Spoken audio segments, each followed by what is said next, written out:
Oke, Assalamualaikum warahmatullahi wabarakatuh. Salam bahagia semuanya buat sobat Ruang Wanita semuanya ya.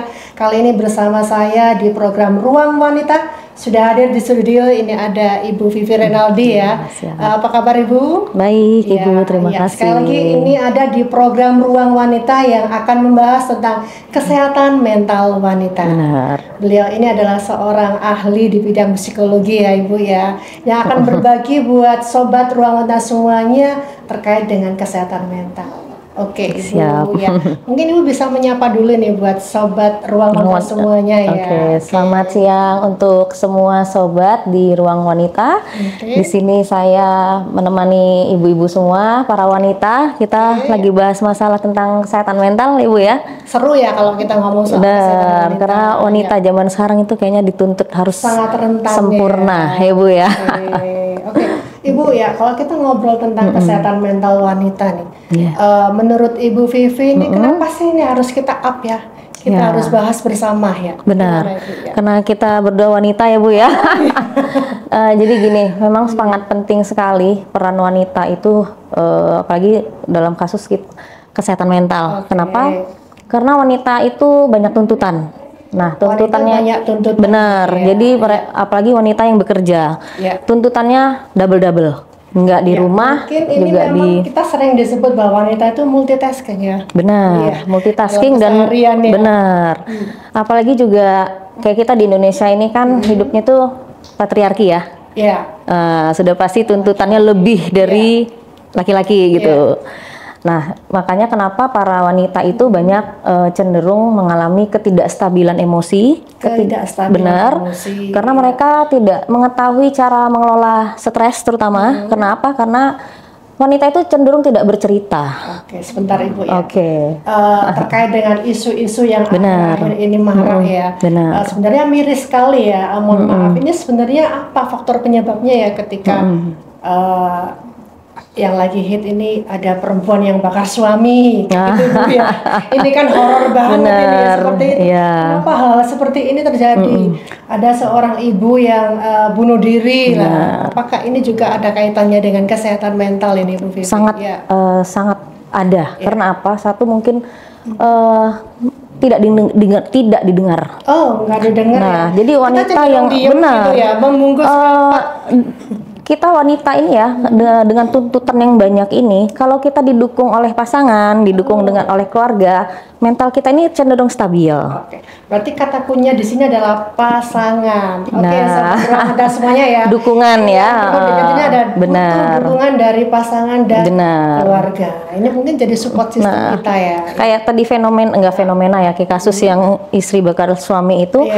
Mungkin selama ini dia tidak didengar suaranya gitu. Tuntutan gitu ya. Suaminya tidak mendengarkan dia gitu.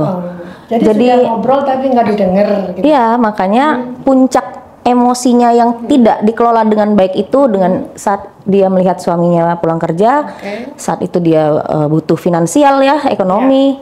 Disitulah apa yang sudah dia pendam karena dia tidak bercerita tadi, meledaklah di situ. Masuk dalam faktor-faktor yang menyulut ya, faktor-faktor penyebab yang menjadi rusaknya mental wanita di sini ya. Jadi sudah banyak faktor sebenarnya dan itu tidak dikelola dengan baik, tidak dibicarakan dengan baik-baik. Seharusnya pasangan itu adalah sumber kita mencari ketenangan ya. Kita di luar sudah dituntut dengan hal-hal yang menyibukkan kita. Seharusnya kita benar di rumah peran suami itu tidak ada gitu. Makanya seperti itu terjadinya. Kalau peran suami ada, mungkin bisa dicek ya peran kita sebagai seorang wanita di rumah aja ini. Kita benar. Mulai bangun tidur Bu.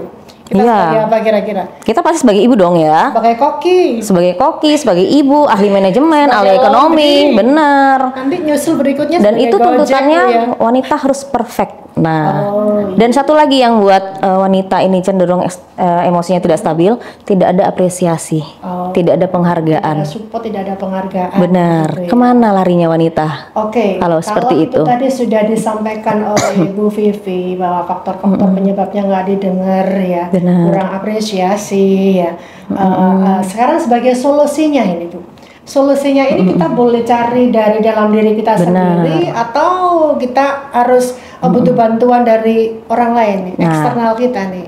saat kita masih bisa mencari bantuan untuk diri kita, pasti kita mengubah cara pandang kita dulu ya.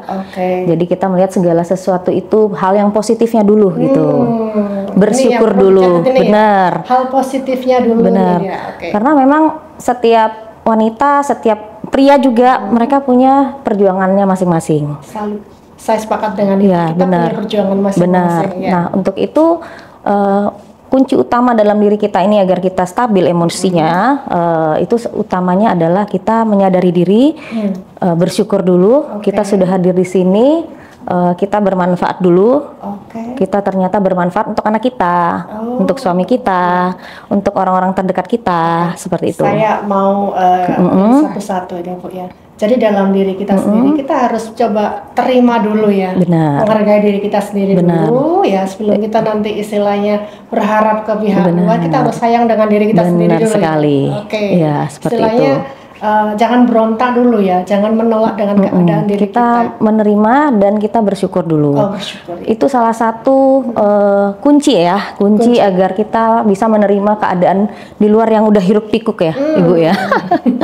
Jadi dengan itu, dengan bersyukur itu otomatis timbul hal-hal positif dalam diri kita, sehingga energi kita pun menjadi lebih positif menghadapi hidup gitu. Jadi ada orang yang menghadapi suatu masalah dia cenderung menarik diri. Menurut Ibu nih, kalau tadi memang punya di bersyukur ini, apakah kaum kita nih, kaum hawa ini rata-rata memang kurang syukurnya kah kita? Atau bagaimana? Sebenarnya bukan dilihat dari kurang bersyukur atau tidak, cuma itu salah satu cara agar kita bisa resilient. Resilient itu bangkit setelah kita ada badai gitu ya. Ini mungkin sedikit kita sharing ya, Ibu sebagai seorang ahli psikologi, itu kadang-kadang kita sebagai kaum wanita ini memang saya juga sependapat dengan Ibu ya. Kita kurang syukur ya. Seperti mungkin saya sendiri aja ya, saat ini dengan baju yang kita pakai ini ya, mungkin kadang-kadang dalam hati saya ini dan wanita lagi gitu ya. Padahal mungkin di luar sana ya ada beberapa wanita, kaum ibu yang sangat berharap, bahkan yang jadi impiannya untuk bisa pakai baju seperti kita ini ya. Sementara kita sendiri yang sudah pakai aja merasa kadang suatu beban begitu ya. Kurang syukurnya itu tadi. Kita bersyukurnya tadi itu. Ya memang kadang ya sawang sinawang ya sebenarnya. Kadang orang melihat kita hidupnya enak, tapi kita juga sebenarnya sedang berjuang. Nah itu tadi mental kita ini, kita harus tahu cara mengelola emosi kita, harus tahu cara bagaimana saat ditimpa masalah itu ada loh caranya gitu. Ini ada loh caranya. Mungkin Ibu Vivi bisa berbagi gimana caranya kita bisa mengelola emosi ini, Bu Vivi. Pertama yang saya lakukan apabila kita lagi dalam masalah itu, kita sadar diri dulu. Tapi diri, kita belum nggak pingsan gitu, Bu. Bukan, jadi sadar diri kita seperti ini. Kita menyadari, oh iya, masalah ini datang atas kehendaknya. Oke, terima kasih ya Allah atas masalah ini gitu. Alhamdulillah. Kita terima dulu ya. Terima dulu. Matur nuwun ya Allah, ini atas sudah diberikan ini begini gitu. Ada lagi kelanjutannya. Tapi ya Allah, berikan aku solusinya gitu. Kembali Allah yang berikan, pasti ke sana lagi ya. Benar. Ada ilmu mentalnya, ada ilmu ketuhanannya, spiritualnya ada. Karena kita ini kompleks ya. Benar, kompleks sekali kita ini. Jadi tidak kita belajar menerima tadi, menerima semua yang terjadi, semua yang menimpa kita. Next, Bu, kita harus ngapain lagi ini untuk mengelola emosi kita? Ya, terutama kita ya menikmati apa yang sudah terjadi. Menikmati keindahan, ternyata nafasku ini masih gratis. Kalau lihat yang di rumah sakit sana ya, makanya. Masya Allah, ternyata masih bisa melihat matahari. Ada yang saat ini juga masih berperang kan, seperti di Gaza. Kita masih duduk di sini tenang, bisa pulang ke rumah dalam keadaan sehat, tidak ketakutan. Mungkin udah lagi Bu, setelah kita belajar menerima, kita coba menikmati yang ada satu poin penting yang ingin saya bahas juga di sini. Apabila kita sudah tidak sanggup lagi, wajib kita mencari profesional. Oh, ke ahlinya. Ke ahlinya. Kemana ini, Bu? Ke psikolog atau ke psikiater. Oh, bukan ke dukun ya, Bu? Mungkin itu bisa dibicarakan. Jangan ya. Ini hanya bercandaan aja. Benar. Kadang-kadang di masyarakat kita masih ada itu, Bu ya. Iya, benar. Kalau yang masih mistis gitu. Iya, pastinya masih ada karena memang pemahaman gini, Bu, kita. Kalau misalnya datang ke psikiater, ke psikolog itu kan mindset di masyarakat masih dianggap apakah dia ada dalam tanda kutip kelainan jiwa atau apa. Makanya inilah ruang bicara inilah kita sekalian memberikan pemahaman bahwa orang yang mencari bantuan psikologis itu adalah orang yang berani untuk sayang mungkin ya, dan sayang sama dirinya sendiri. Iya. Karena dengan dia mencari bantuan berarti dia sayang dengan keluarganya. Dia sayang dengan anaknya, sayang dengan dirinya, keluarganya, seperti itu. Bukan diam dan menderita begitu. Benar, tapi dia mencari sebuah solusi. Benar sekali. Pada saat kita tidak bisa mencari solusi untuk diri kita sendiri, kadang kan memang ada orang yang dia udah nggak mampu lagi, udah nggak tahu lagi mau kemana. Makanya banyak orang yang bunuh diri itu loh, Bu. Mungkin Bu Bibi juga bisa menyampaikan di sini siapa-siapa yang berperan penting dalam ikut berperan dalam menjaga kesehatan mental wanita ini, Bu Bibi. Jadi banyak faktor ya. Utamanya memang wanita itu harus memiliki pengetahuan dulu. Harus punya. Kita itu harus kita harus sadar gitu loh. Kita ini pasti ada masalah. Kita itu pasti akan terus selama kita hidup masalah itu akan selalu ada. Ini ada itu silih berganti. Cobaan itu pasti akan terus datang. Nah, dari situ kesadaran itulah di saat kita masih bisa menjalaninya dengan baik, misalnya ada masalah kita mengerti bagaimana solusinya untuk diri kita. Kita mencari cara misalnya healing. Nah, healing itu salah satu solusi benar supaya nggak terlalu larut-larut dalam keadaan yang membuat kita resah dan susah. Ya, salah satunya healing. Nah, itu kalau tidak mempan lagi, istilahnya treatment sederhana aja untuk mengelola emosi. Ya, ketika kita judet banget, pengen marah itu mungkin Bu Vivi punya pengalaman atau jurus khusus deh. Gini Bu, ibu-ibu semuanya wanita yang lagi kesel banget, coba apa gitu, yang praktis saja Ibu. Jadi sebelum kita emosi, kita nih misal lagi dalam keadaan emosi ya. Kita tarik diri dulu sebentar, tarik nafas dulu 5 detik. Coba praktek ya. Kita praktekkan. Ya, tarik nafas 5 detik. Dihembuskan lewat mulut ya. Iya, dengan tenang aja. Jadi emosi itu akan turun. Jadi kita nggak akan kayak seperti orang. Gitu ya? Tapi satu cara, maksudnya gini, emosi itu tidak boleh ditahan. Dia harus dilepaskan. Nangis, marah-marah, teriak-teriak. Tapi lihat situasinya, lihat keadaannya, benar.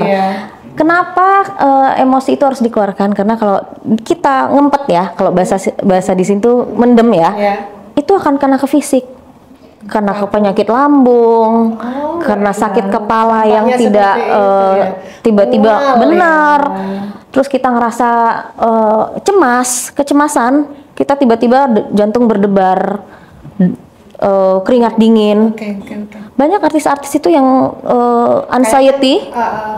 Karena sebenarnya kalau artis memang dia itu sudah ada ininya Bu ya, punya tanda. Tapi kalau masyarakat kita secara umum tuh menganggapnya abai aja ya, wis tak rasakan sendiri gitu, telan-telan sendiri, nikmati sendiri gitu aja. Karena memang kadang nggak ngerti ya, ini tiba-tiba kenapa kok deg-degan, tiba-tiba kenapa kepala pusing. Itu udah itu sebenarnya gejala kita itu stres. Nah, itulah yang harus kita harus kita cari penyebabnya, dan harus kita lepaskan dengan cara yang mengelola emosi dengan baik. Nah, terima, atur nafas kayak tadi. Benar. Dan juga kita harus atur pola tidur kita, pola makan kita, olahraga. Jadi ini nggak cuma satu ceritanya ya. Benar, karena kita ini kompleks. Benar sekali. Jadi kalau ditanya jurus ada nggak sih? Benar, lahir batin. Apalagi temanya wanita, bebannya lebih double lagi. Karena wanita juga dipengaruhi hormon. Kalau ngomong soal peran ini, saya juga pernah mendengar bahwa seorang ibu itu sebenarnya bisa jadi bapak. Benar. Ya. Tapi seorang bapak itu belum tentu bisa jadi ibu, begitu ya? Walaupun kebanyakan seperti itu, tapi pasti ada juga bapak yang mampu menjalankan peran sebagai ibu. Karena banyak kok saya lihat seorang ayah itu yang bisa masak dan bisa menjalankan peran seperti ibu gitu. Ya Ibu, mungkin ini sebelum obrolan kita akhiri ya, Ibu Vivi mungkin punya satu pesan khusus buat sobat Ruang Menda semuanya yang lagi mendengarkan, yang lagi mengikuti saat ini, biar kita sama-sama semuanya sehat lahir batin, sehat mental kita ya. Oke, jadi buat semua wanita di sini, jangan lupa bahagia, cari bahagiamu ya. Jadi kalau ada masalah bicarakan dengan pasangan, dengan teman. Kalau tidak mampu lagi ditahan, cari bantuan profesional seperti psikolog atau psikiater. Nah, luar biasa. Ingat, psikolog itu ditanggung BPJS. Benar, benar sekali. Jadi jangan takut. Jangan takut ya. Hadir ke psikolog bukan berarti kita mengalami gangguan jiwa ya. Benar, tapi kita mencari solusi, sayang dengan diri sendiri. Benar sekali. Terima kasih Ibu. Terima kasih Ibu. Next kita ngobrol lagi ya. Terima kasih. Bisa bahagia, semakin bisa mensejahterakan keluarganya. Amin. Baik sobat Ruang Menda semuanya ya. Terasa ini ya, bukan nggak terasa. Terasa sekali kita ngobrol dengan Ibu Vivi terkait kesehatan mental. Semoga kita bisa sharing lagi informasi dan inspirasi seputar wanita. Saya Nurul Hasanah kali ini pamit undur diri dan saya akhiri. Wassalamualaikum warahmatullahi wabarakatuh.